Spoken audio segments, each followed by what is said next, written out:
ago nyame ikachame mambi nyame mehi ka nyame menye ni kwa wona kengle twane won banye fenye den omanye ngana ya washitira mo na emiye wo ya Onor di Onor TV ni ngana walala bakpleke ye Osu heni wo yo amroton ne wona ke afa kusumi komen ya biye si wo ba sumo ko ni wo bote kusumi amli ni ya washitira mo na emiye wona wonye eko ni wo ba sumo ni wo kale anasande gba no he wo mi ti mi bankale no ko ni echon wo egbei emlincho egbana ni ehie ko ni wacha wasande gba no nyawo o fai na mani je ogbei o rado acho mi se Bɛntum o chirefo ana Osu Alata Wɔyoo o sei Bɛntum Osu Alata Wɔyoo o yirado nyawo ngene wona ke osuma mi efe riri fio ni bisroto epin ya no o fine obanyo dwawoto enma fio ye no ni ya no he yo ora don ka o hamna kan gbe kama wie be to ni amla lweke wo yele feneke shi hela de bayewo hani no fia no efe measure no be boni amla lo wo shi ha won wo yi na kamla no be me fio abafata ko wo ka fie kusu be wo kusu fe mo jike hye afie ni jijufo wo hwa ni ye wo akuche ni ji alata shi afa ni fi alata wo hwa ni ye je e we ka wo jeje ka wote castle mi hu ni ji heni hi meji jeje mo wa ni na wo ncha do ke je mo wa hwani ka wa hwani nwe be amla lo hu ameba wo de amekeda ka shika bahawo na gbe ka wa yoko na meka dweli owo won wo yo pa wo ha wo bi o wala sekele ke jobo ake amenkwe maano ni wo hu mene gbine ehye wo no aka sane amedwele wo kaji amedwele wo wo bi o wala ke wale wo ha amra lo ko ni luchi wona mechu eya no ni shi ajo ni ba ko na mekpa fe na megbla abahwe amehi wo be ka o ndani wo fe kusu mene be bo ni wo kusu ehyi chomo ne oyradon shi kusumi dede nche na afio na me ya kusumi ni mehewo afio ne ke kusumi ne obasmo wole no kofio yehi wo yindo bia no wa ni na ni wo chemeke wonye meke woni me na me fio dan wo ni na wo bia tera mebe amete himeji abo mi wo me se na me hie gbena na ke ha wo na ka gbena no wonye wo ya jase wo ya asafo wo ya bentin we adwafoi ke wa wai ya alata wo ka hye ne ke bia mie wo fe obabu awai na wo chochon bani wo ba yale ke bia hye ke amefata wo hi ke wo fe ko be wo te ke wa fe kusu fe ke hye gbe ke na hye ke wo ba pa ke wo gblo ke je chele ke wa hanga wala ke afie ekule ndambo eche bo na mieche wo nga wo ni yo ke ko me fe mo yo ke ni bi ni gba wo na bibie wo ba susu na ka ni bi fe he de yobo sinyawo insani ekomi eheto e ba ko jogba na meji meni fio ne ka kusumi ne kama ke memano bi akusumi jino ni mene ni wona ne gamen akusu jino ni onane mo fe mo ka gbine ke jo ewo ajo shikajo lagba na de ka ba ga ewo ka ji ehye wono wo kan ne obe ajo shikajo aneho waka akwa abele be wonto na me na ba o chike gbete me na ba o chike gbete no ka ehye wono ka ganye ha wo chike gbete keke wo hu wo ye diji mene jufo ehye wo Osu bia no wo ka nyeba ni na ka wo fe kusu be mene jufo ji wo gbinu wo ka yi okon wo ka gba akon wo ka wo ku fe tash ni wo ka mehira na ne men ke so le fe ba amba fatai wo ka yu afile wo ka da yo wa sha ka shi afi alogo ba ni na we ko we wala mo fiamo na mi she no ni sane fio no ni sane xr fio hu ka ji wo ba peshi hu amena ye komi ami ameji odo mi ha wo si no le fio ni sane ka ho am ka wo komi ami wo na mi she wo ka gba kon wo ka yu afie hewo insande ko meji ake game okay game ji meni yo Homowo si na me important ji game ne gba wo je dani wo ba wo mene wo yo heni woyo ne ni won fe wo kusumi kani biye wo ba sumo ni wo le heni gamenje wo si kwen kama yue be game wona wole agashi wo je Israel ke yi dahome te wo ko ba she wo si kwen he bie na agbena hu to no oyu onu na kai mo fe mo ke gbine ke yi ekon game ye won wo ye won wo je techimba ke cho eja te wo ko ba she bie no wa to she bie wo afi wo yo le she enyon ni wo ye mo na jufo ne be ho ni ba ne o chie o ba ya himeji abo me ni atwa me se na mba je shishi ni wo ba chando wo ya ni wo ha me ni wo solio wo bia wala na me hu amekọ wo no ni do fi no ya ni fi ofo anu kwale sane e ye for de nche jaga jase e fe ba to lai je ni na ho fe hu ba to lai asafo ye mi ado afo ye mi di fo ye mi me hu ba ko le fi ono ko ni jijio ni me fe na mi se ye bi go to lai tu wo gba asa yo su de fe na abuete wo be ka ma wi no ko fi oni chaki oye afie ni wo yo ni ji wo Osu Alata wo kono wo gba boni eshishi yo ne wajeni wanjawo shi blema biye boni ameba na matoshi ke boni ekole homo ya me egbe no na mba she le balaka shi be ka mba toshi gbe no ni chona me ke nya na mba she eni ameshito yo ke ni bi na meshi ke ni bi na mefio ba ma cha na kan cha pa no wo amencha no wo cha no mene wona fe ni wo we lobo je ni wanjawo lo fo me poja wo fe wo she wo blame boni amefe no wo cha e ko wo he mo kayeli ko wa ka shi ka wo fe na kan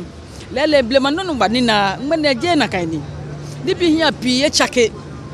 ono nyami no shi e ka bonye she ka bonye gbapapa do shi blame bi ame shojo gba ko be he ko ba be ko no wo shi gbana ko ha mo go e ko e ba gbebode ba ko le ha ni wo chake ga hie ni game ka me musu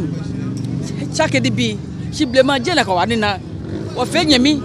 kete shon boy po ka be ba hien aka ma hien shi ni tafate wo ha me wo hien gbai na me wo hwe ka fata hi wo ba ni wo ba hien ji ni mu no ni ba na fio lo da se di mi ye nyawo o fine mos makpa bu fai ko ni oji o hisin o chon wo ogbai ke ogbena ni ohien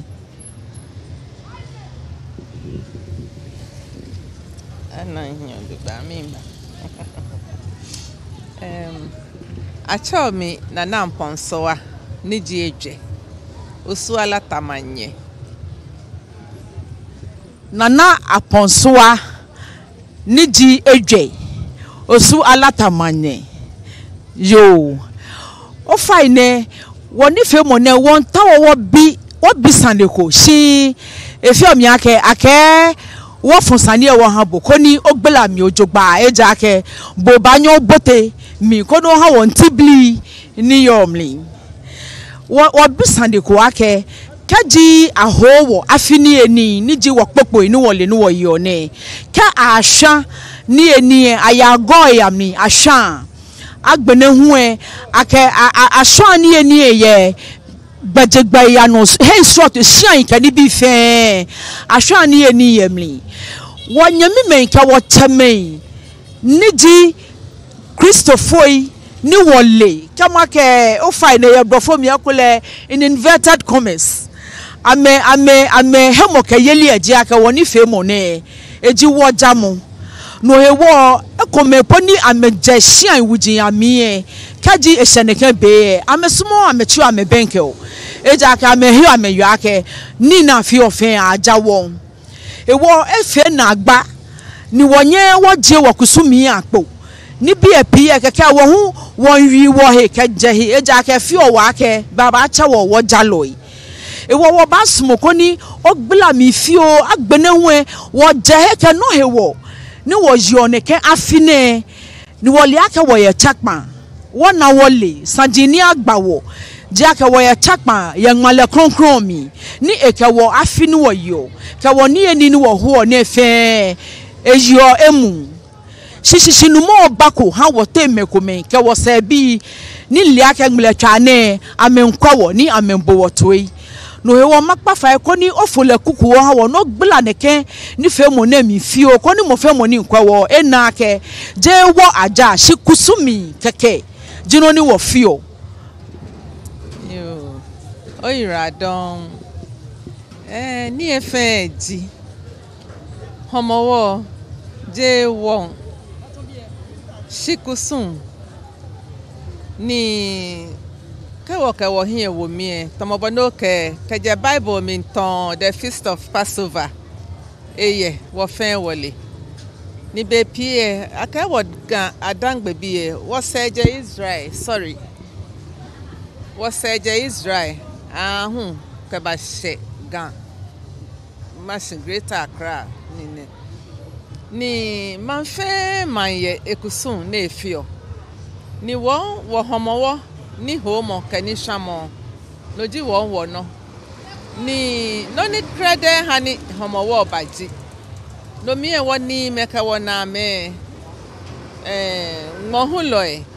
ke wole me titri jimeni yo ni ewo da na ni ye loye abeleye amoye no fia no ye homoye wo si eba sheheko ni homo baba noji homo ba hu akesin ehi noko fe mo ewe ba gbe woni meka wona me pi di enche si sole mo ke fa ipa mo fio ni eni baba abaduni ni fe baba abele baba sito baba atelo analo aka ni eni babu mini no fia no in blood from me back cash crops ke lo baba e wa no kwale boni homo gbegbe iwo ni meke wona me wo ha wo sun lo wo nyeme wo cheme wo bi nyemi me homo gbe ame e woni ni eni baba noji eye mi she jin ke areho hu jin mi she ka areho sande mi she ni chon akashi ni eni babu ahun akemo fe mo ni homo ejele ni etalo tomo mi ni ena no ko eye ni wo ba shishi wo fe fine ni me ni huni amehe ya ba ni homo ba gbe ame anokwale eye musun sha eye dole e wo be balake ni wona ni wo nzie esani wo kai ame e wo abatobe ni abaho pepele wo na ji pepele popoe abaho ni aje shiami tomo blofo me cho party won wo ba cheko me dijin anomi ni bonini eyo kai mono esani wo kai woni meke wona me ni abalo ame gbele balo ame kete eja ke sini eni mbe ewe balaka ni wo me ni wo yo wona ni e wo jie ni wo kai wo cheme ke wo nyeme ke wo ni me wo bi sun lo ni bagbo e balaka be wo shani wo ha me eja ke wo me dijin wo he mo ke yelidi sisafo e ameyiyo ni ye sisipon e wo ka sisajin nta oni eni aka ni eni eba ni ame domose ni ame ntwa me wa na aka awo be ne po ni gbe wo be sani wo kai ame ni wo ha me noko e wo sumo na wo shani eni wo ho e ni wo sha ahun kete go ami me ashina na kosun lokoni egbo because na eja ka na eye oba ahwe ko ye shinana tomobo ni blofo me ha roses ame ha flowers ame ya go mi ame ya shani ame ya ha flowers ke ni bi ka gbe na ame taje ame yiyo ni wo na ji ene ewo anokwale ye nyongbo hie Homowo yelie ni ne kokra bemi one sane kokra bemi even wo won cheme na ni trash ne ka me wodan na onye kwa ame ka chon nyongbo first kenkele eja ka dani wo ba ka Christianity baba bi ame ni hie ma ona ame no fia na ba fe nyongbo si won beni blofo me ba ko na kanji won wo gbe ni wo chon ni wo ka ja wo nyongbo ni akani kusun gbo hewo wo hie gbe ka bi ibana boni ni bi ya teno ha ewo meni kafe ni afe kusun ni amewi akasi aja won ka mokomoko ja won hingba egbele mo eba moko ya phone to ka mansi ne yakoto hin aka ejale nyonwo kometo na no wo fe wole ewo ma gba me fai titiri wo lon le lo na efi amakasi tafla che ka yekusun ebe aja won amemo mpo ni kun esani amekudowo ye neka gbejian no to na mi sin e abala akesi da ne kemoko fe kusun lo noko e be tun ake ja won je won e wo mi npa fai ke moko e ni ele be ngbene ba le ke je ngbene ba le akesi je won woja sikusun no ni sani wo fi o no wo trase ne ko wo te moko meje mi bi ane e ba do wo sa fi wo ba kaile ko ye ni o ba ke ko ba fon o han le ne ba yi e ja ke wo kele ni ye afi ne alo wo kele ni ye afi da e wo ke bale na kan e be e sani wo na akesi wo hu e sani wo fe noko ni wo sun lo ame na akesi e ye mi aka me shin wo mom shin wo kai ya me e wo no ni wo fi o na efe e ji kai money ni ko wo he noko ono ji ono lele e ba peleke ye manko ni achole ake osu akuchokomlin ni egba iji osu alata ni woye hia komlin ni acho hia ake akwete achuwe ni akwete achuwe minto taflache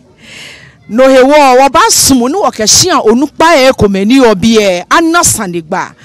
wona wole ake nmene agbakon ye osu ewo wokusumi wogbajiano to gbanopo na chon na ke ho wo ni eni ke ni bi fe mepi le ni efe tamo woshisinu mo biye tamo ake ajawon singmene wo basmo no namling blamo no wona shishinu mo no wo fe wona wole ake wokusumi je wo jamoni ni wona wole heni wogan wo jesikeje dani wo shijore mon hene ni wo yo ka gbene wo ni fe moni nkusumi ni wo fi ofen esisi chomo ka no he woni afio ono jono station ndomoni akwete achuweku ka ku mefe nye mefe de pe wo kan da machine wa ake ishafi ameba won na agba ni gba wona ni wo nye wo yue mene gbene wo ka hwe nyan ko ni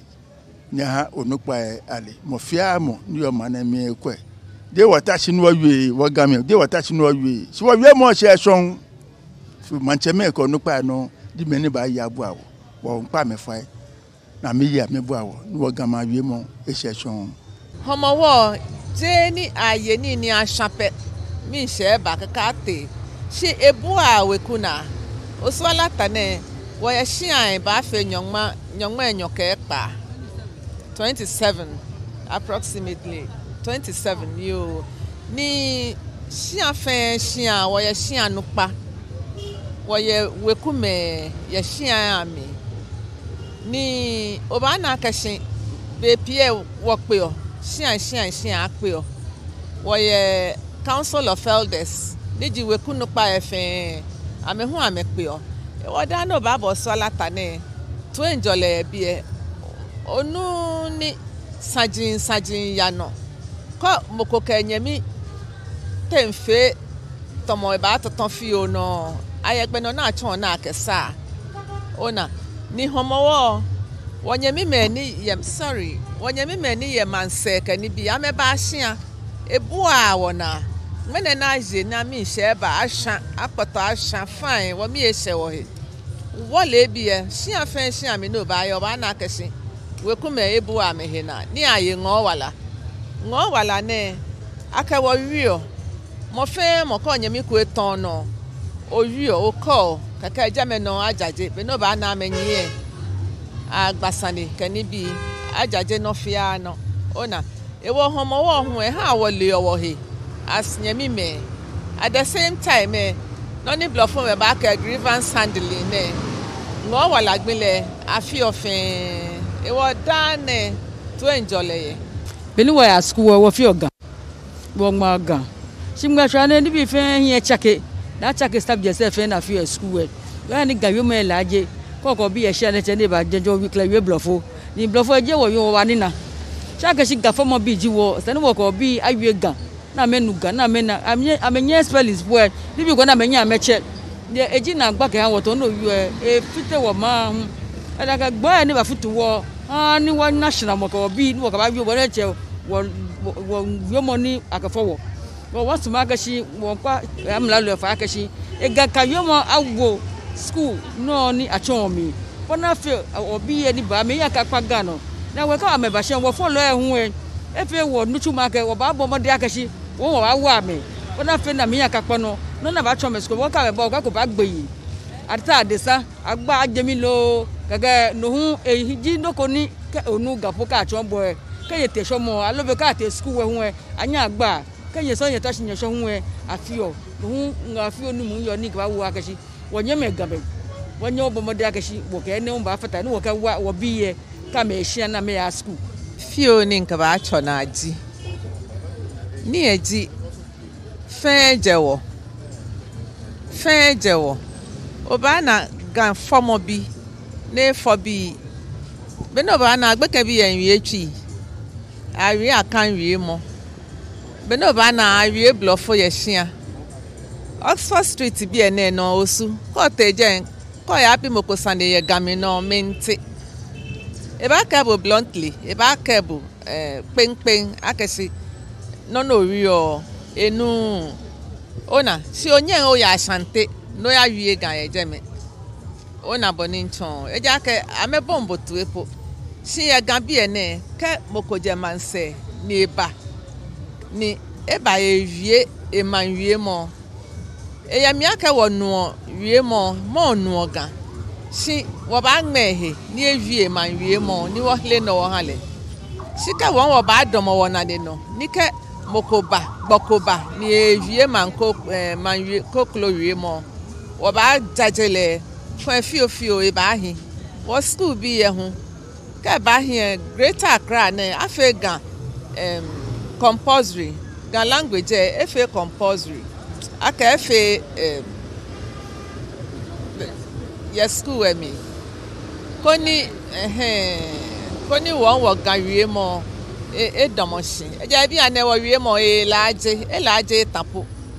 e laaje mintin kran ye o kanomenti e ka bo hu chake e sen e ka agbene e ba cha no mi ne ka mba bibo sane ye gami no nu e maka wa ka mi no tabi e ofio ka mi ntenye ma mi ya kase nye man wie mo mi ne obo e ka oba bi e o kase nka ba mo hi aka bo nkase mo si wo fe Ghana komi e no e wo mo fe mo akase enye mi wie mo de komi pe aigbe ji o Hausa ji o Dagbani ji o Krobo ji o what language whatever wie mo fi amo akase eko kase mo man no ke no ni ehye afitahi